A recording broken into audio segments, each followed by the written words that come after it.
এই শোনো না গো, আমাদের পুতুল ডায়েরি চ্যানেলটি সাবস্ক্রাইব করে পাশে থাকা বেল আইকনটি বাজিয়ে দিও প্লিজ। আর গল্পটি ভালো লাগলে অবশ্যই লাইক কমেন্ট করে শেয়ার করে দিও। ধন্যবাদ।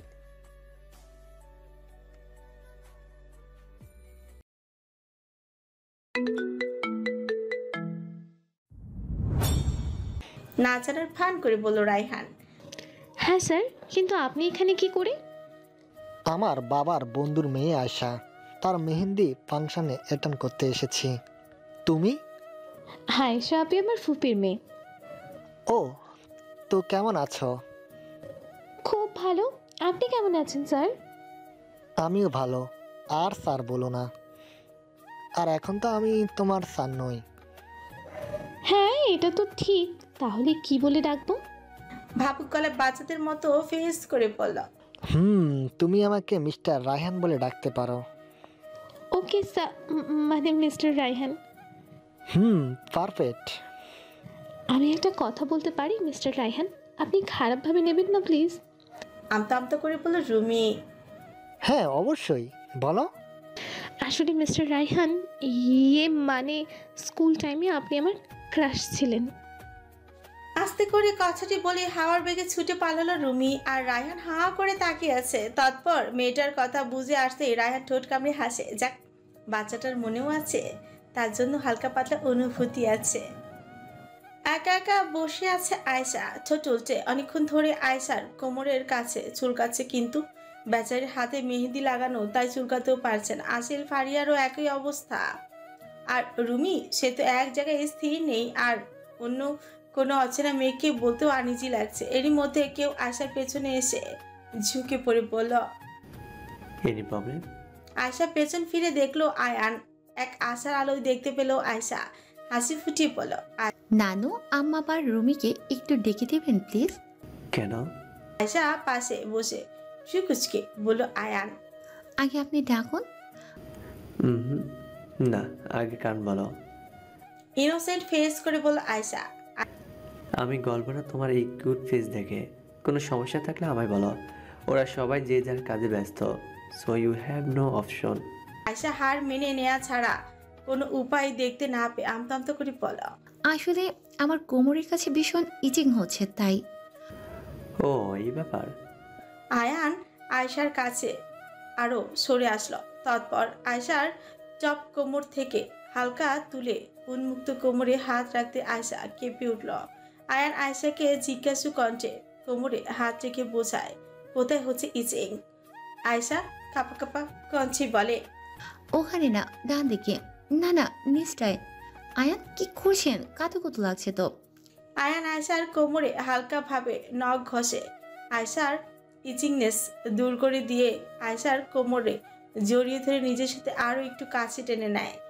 এবার আয়শার কাঁপাকাঁপি শুরু হয়ে যায়। ছেলেটা করে কি লোকজনে ভরপুর এখানে। আয়শা দ্রুত নিজেকে ছাড়াতে চেষ্টা করে বলল, আয়ান কি করছেন? সবাই আছে, ছাড়ুন। আমি কি করছি? আমি তো পানির গ্লাস নিচ্ছি। আয়শা পাশে তাকিয়ে দেখলো তার পাশে ছোট টেবিলে পানির গ্লাস রাখা, সেটাই আয়ান তাকে ডিঙিয়ে নিচ্ছে। তা দেখে আয়শা লজ্জায় লাল হয়ে গেল। ছি ছি, কি নির্লজ্জ মার্কা কথাবার্তা বলে ফেলল। আয়ান আয়শা লজ্জা দেখে কানে কানে ফিসফিস করে বলল, এরকম লাল লাল গাল দেখলে মনে হয় কামড়িয়ে খেয়ে ফেলি। আয়শা তবদা খেয়ে বসে রইল। কি বললো লোকটা, ইস কি লজ্জা। মেহেন্দি হে নাচনে ওয়ালি, হাতোं में गहरी लाली।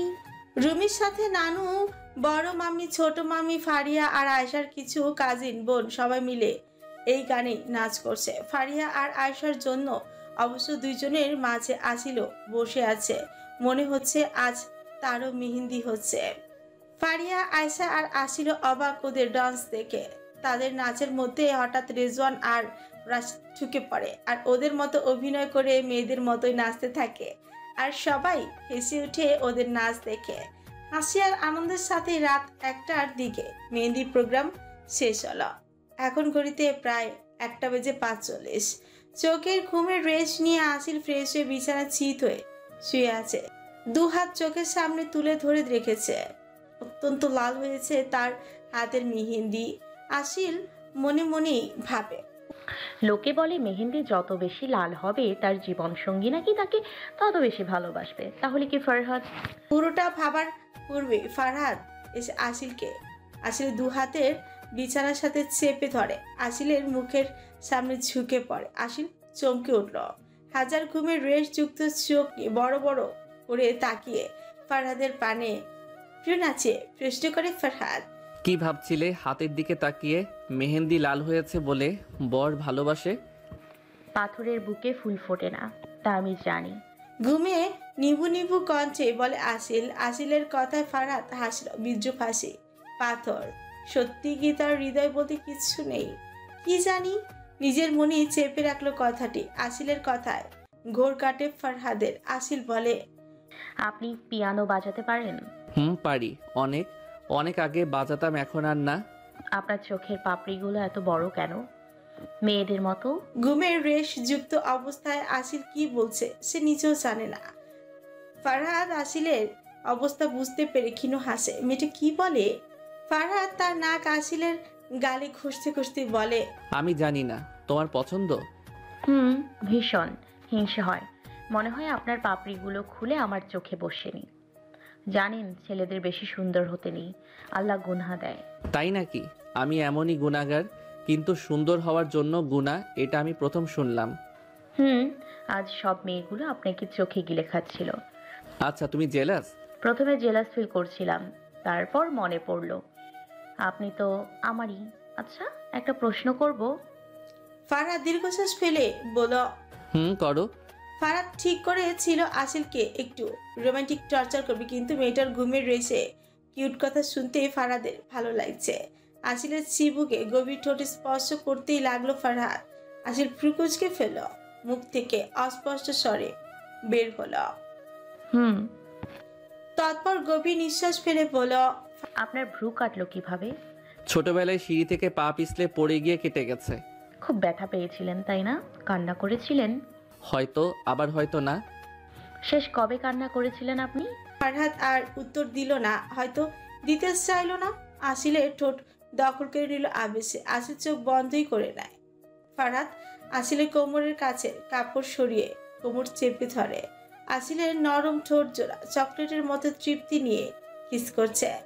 ধীরলয়ে করা কিসের এখন গতি ভালো, উন্মাদ হয়ে উঠেছে ফারহাদ। আসিল রেসপন্স দেওয়ার চেষ্টা করেও সফল হতে পারছে না। ফারহাদ আসিলের কাঁধ থেকে কাপড় সরিয়ে আঙুল দ্বারা স্লাইড করতেই লাগলো। একটা সময় আসিলের কোনো প্রতিক্রিয়া না পেয়ে ফারহাদ আসিলের ঠোঁট ছেড়ে তার দিকে তাকালো। কি মেরে বাবা, ঘুমিয়ে পড়েছে। আসিলের উপর থেকে সরে বিছানা শুয়ে পড়ল। আসিলকেও ভালো করে শুয়ে দিল। কি মনে করে আসিলের হাত জোড়া তুলে দেখল, চোখে পড়ল মেহেন্দি দিয়ে লেখা ডেভিল নামটা। হলুদ সন্ধ্যা। কমিউনিটি সেন্টারের বাইরে মিডিয়াতে সমাবেশ। অনুষ্ঠানে আসা প্রত্যেকটা মানুষের কাছে তারা ভিন্ন রকম প্রশ্ন ছুড়ে দিচ্ছে। কমিউনিটি সেন্টারের পেছনে গেট থেকে ফারহাদ, আসিল, ফারিয়া, রেজওয়ান, আয়শা, আয়ান, নানু সবাই প্রবেশ করে। না হলে মিডিয়ার লোকেরা আজ তাদের মাছির মতো ঝেঁকে ধরবে আর করবে আবল তাবল প্রশ্ন। আয়শা, আয়ান আর ফারিয়া রেজওয়ানদের সাজানো রাজকীয় দুটো ডিভানে তারা বসে আছে পাশাপাশি। সুতোর কাজ করা হলুদ রঙের গাউন এই দুই রমণীকে মারাত্মক সুন্দর লাগছে। সাথে দুই সুপুরুষদের অত্যাধিক হ্যান্ডসাম লাগছে।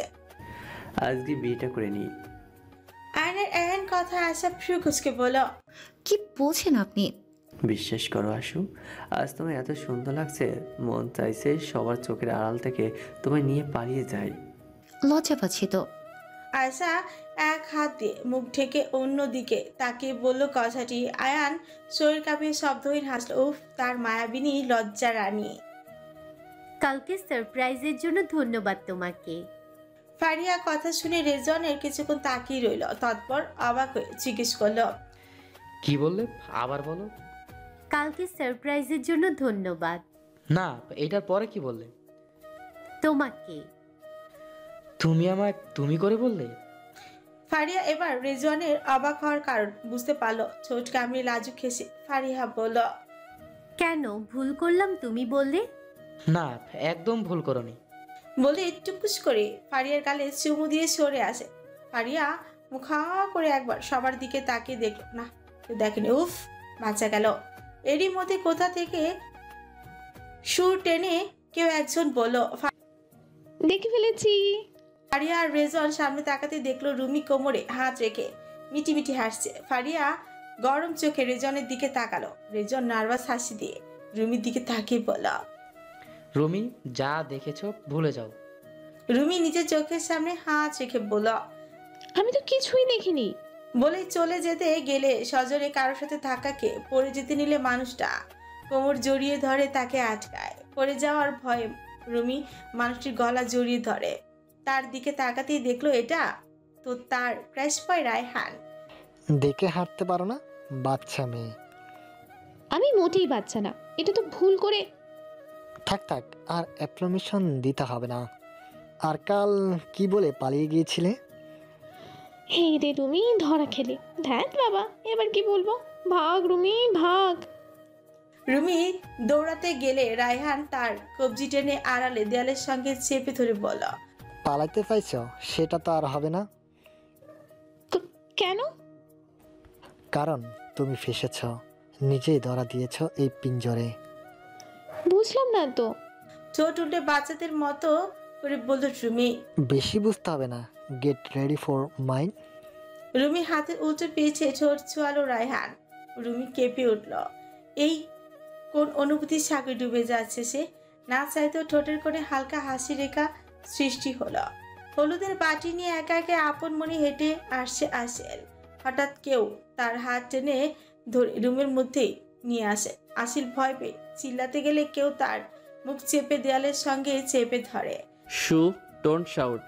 হালকা আলো আধারে জর্জরিত আলোয় আসিল সামনে তাকালো, দেখলো ফারহাদ তার সামনে দাঁড়িয়ে আছে, একদম কাছে।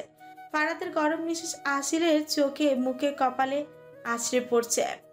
আসিলকে শান্ত হয়ে যেতে দেখে ফারহাদ হাত ছড়িয়ে নেয়। আসিল হাঁপাতে হাঁপাতে বলে, এটা কি ছিল? ফারহাদ কিছু বলে না, সে নিজে নেশালো চোখ দিয়ে আসিলকে দেখে চলেছে। ফারহাদ আসিলকে টেনে নিজের সামনে দাঁড় করিয়ে আসিলের পেটে শক্ত করে জড়িয়ে ধরে নিজের বুকের সাথে মিশিয়ে নিল। আসিলের এবার রীতিমতোই কাঁপছে। ফারহাদ কি করছেন? ফারহাদ উত্তর দিল না। পেছন থেকে হিজাব সরিয়ে কাঁধ থেকে হাত নামিয়ে উন্মুক্ত কাঁধে ঠোঁট স্পর্শ করতে লাগলো। আসিল চোখ বন্ধ করে নেয়, খামচিয়ে ধরলো নিজের পেটের উপর থাকা ফারহাদের হাত। ফারহাদ গাউনের চেন হালকা খুলে কাঁধ থেকে আর একটু বেশি হাত নামিয়ে দিল। আসিল এবার ভরকে গেল, লোকটা কি পাগল হয়ে গেল নাকি? হঠাৎ আসিলে নিজের উন্মুক্ত কাঁধে ঠান্ডা কিছুর আভাস পায়। চোখ খুলে দেখে ফারহাদ তার কাঁধে হলুদ লাগিয়ে দিচ্ছে। আসিল এবার সামনে ঘুরে দাঁড়ায়, জিজ্ঞাসু চিত্তে প্রশ্ন করে, কি হচ্ছে এটা? আমার আর তোমার তো হলুদ হয়নি, এই বাহানায় না হয় আমাদের হলুদ হয়ে গেল। আচ্ছা তাই? বাটি থেকে একটু হলুদ নিয়ে ফারহাদের ঘাড়ে লাগিয়ে দিয়ে বলল, তাহলে তো আর একবার বিয়েও হওয়া উচিত। বিয়ে না, অন্য কিছু আর একবার হওয়া উচিত। ফারহাদ হাসলো। আসিলকে ঘুরিয়ে আবারও দেয়ালের সঙ্গে চেপে ধরে সামনে থেকে হিজাব সরিয়ে আসিলের গলায় মুখ গুজে দিল। এবার আসিলের হাত থেকে হলুদের বাটি পড়ে যাবে তাল। ফারহাদ হলুদের বাটি নিয়ে পাশে টেবিলের উপর রেখে আসিলের হাত মুঠোয় পড়ে নিয়ে দেয়ালের সাথে ঠেসে ধরে। আসিল নড়তেও পারছে না, কিছু বলতেও বা করতেও পারছে না। ফারহাদ পরপর কিস করেই যাচ্ছে, হালকা বাইট করছে সাথে। ফারহাদ এবার নিজের হাত পেছনে নিয়ে আসিলের পুরো চেইন খোলার উদ্যত হতেই আসিল কাঁপা কাঁপা কঞ্চে বলল, ফারহাদ আর না প্লিজ, সবাই আমাদের জন্য অপেক্ষা করছে। ফারহাদ থেমে গেল। আসিলের ঠোঁটে শক্ত চুমুকে হলুদের বাটি নিয়ে বেরিয়ে গেল, আর যতটুকু চেইন খুলেছিল তাও লাগিয়ে দিল।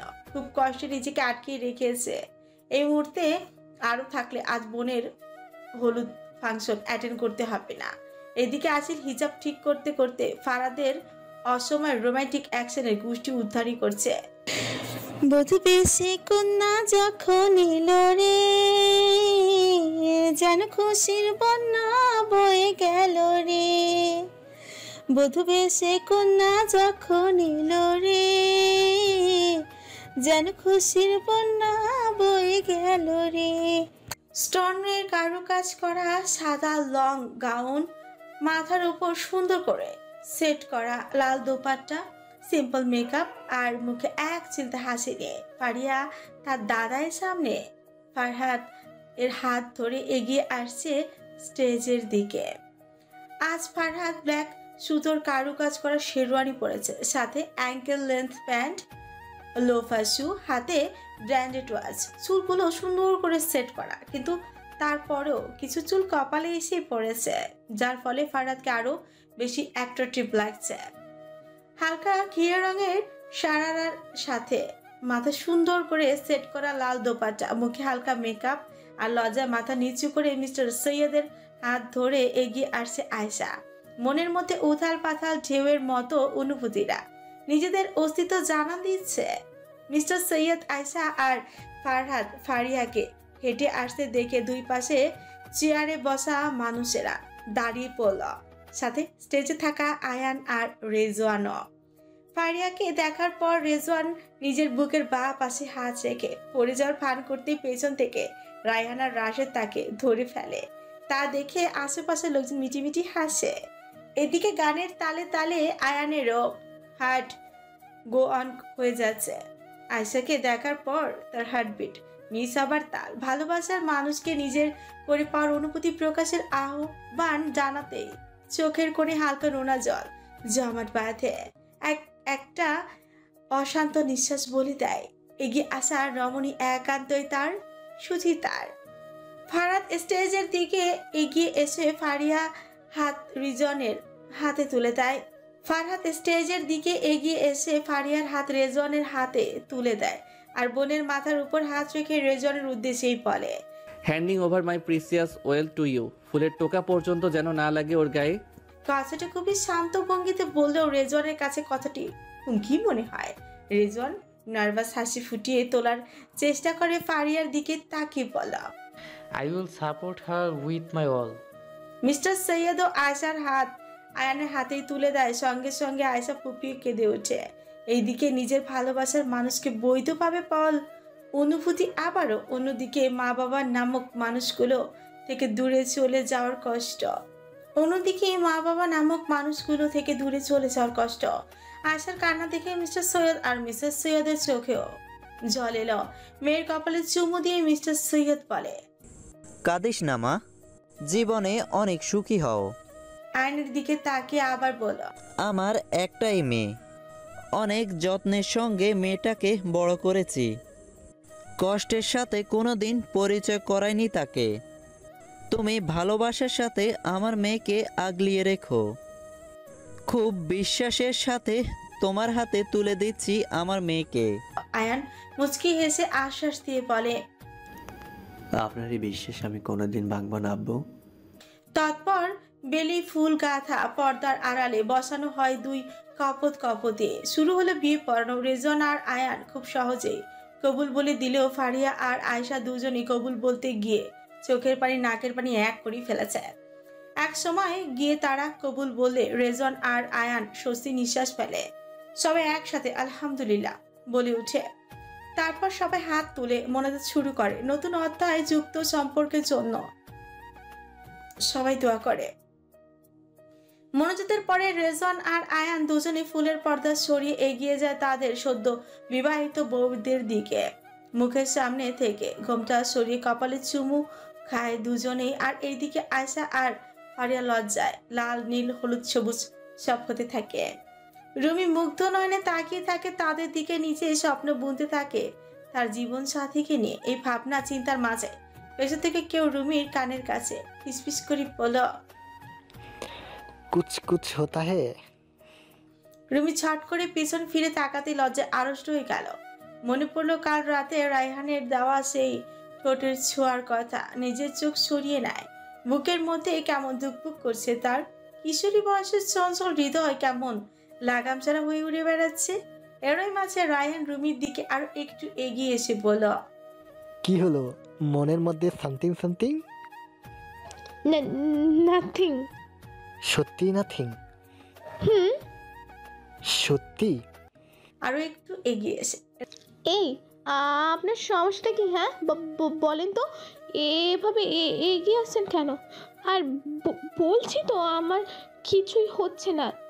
কুচকুচ না সামথিং সামথিং। রায়হান এবার রুমির হাত ধরে টেনে তাকে একটু আড়ালে নিয়ে যায়। রুমি তো পুরোই অবাক, মেয়েটাকে দেয়ালের সাথে আটকে ধরে, তার দুই দিকে হাত রেখে ঝুঁকে পড়ে তার মুখের সামনে। রুমি এইবার কাঁপতে শুরু করলো, গলা শুকিয়ে আসছে, শরীর কেমন অবশ হয়ে যাচ্ছে। জীবনের প্রথম কোনো পুরুষ তার এত কাছে। রায়হান রুমির মুখের উপর ফু দিয়ে ঘোল লাগা কঞ্চে বলে, তোমার কিচ্ছু হচ্ছে না। এদিকে তো আমার মন মস্তিষ্ক কবজা করে রেখেছ, রাতের ঘুম কেড়ে নিয়েছ, অশান্ত করেছ আমার হৃদয়। তো বলো, কি শাস্তি পেতে চাও? শান্তি? ভয় পাচ্ছ? আমি মার কাছে যাব।